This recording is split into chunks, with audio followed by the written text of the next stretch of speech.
Alors ce soir, nous allons écouter notre ami Philippe de Villiers.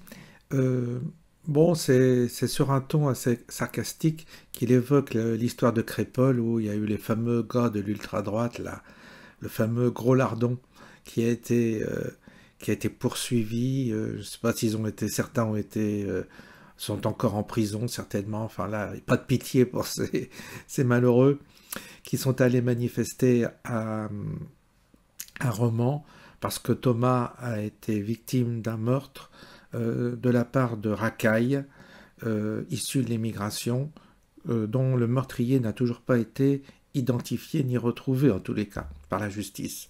Donc les mecs qui sont allés manifester contre ces racailles, eux, sont en prison, mais les racailles sont en liberté. Ceux qui ont tué Thomas sont en liberté. Voilà un exemple absolument extraordinaire de notre monde. Eh bien, on va écouter, justement, on va écouter Philippe de Villiers qui évoque cette histoire avec l'intervention de notre ancien ministre de l'Intérieur. Et ça m'a rappelé, en fait, avec vous, il y a un an, vous vous souvenez, le déni, c'est-à-dire on n'osait pas dire que c'était une expédition punitive, c'est-à-dire une conquête territoriale. Bon.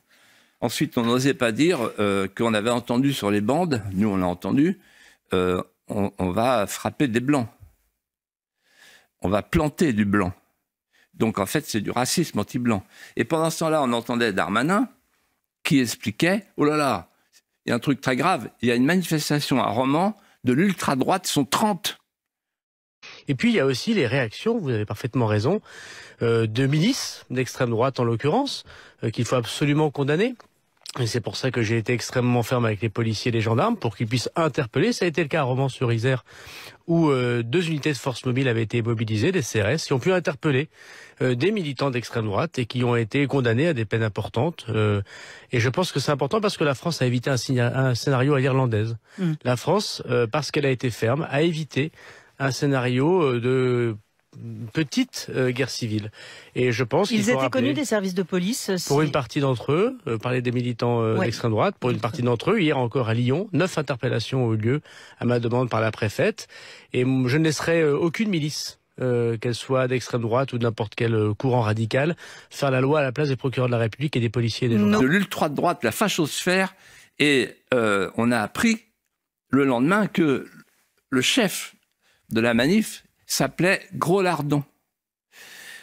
Et on a entendu le ministre de l'Intérieur mettre en garde la France entière en disant « Attention, il y a Gros Lardon qui guette ». Et après, la gauche s'en est mêlée en disant « Ouais, mais il y a aussi CNews qui protège Gros Lardon, qui le sponsorise et qui sponsorise des petits lardons ».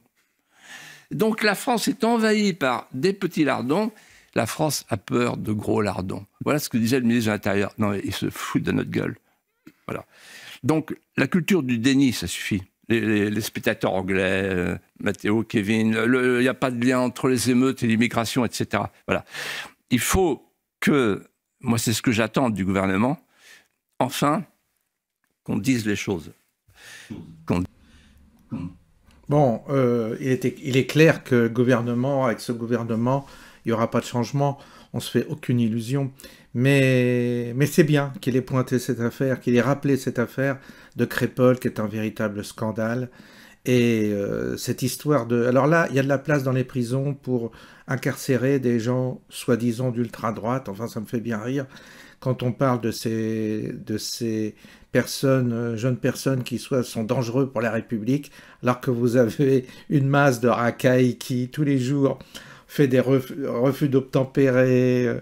Enfin, je ne vais pas insister, mais c'est énorme ce qu'on a en face de nous, et on s'acharne sur les quelques individus fichiers extrême droite, n'est-ce pas, qui seraient un danger pour notre société. Nous sommes dans un monde de fous, et De Villiers nous l'a rappelé avec brio. Bonne soirée à tous.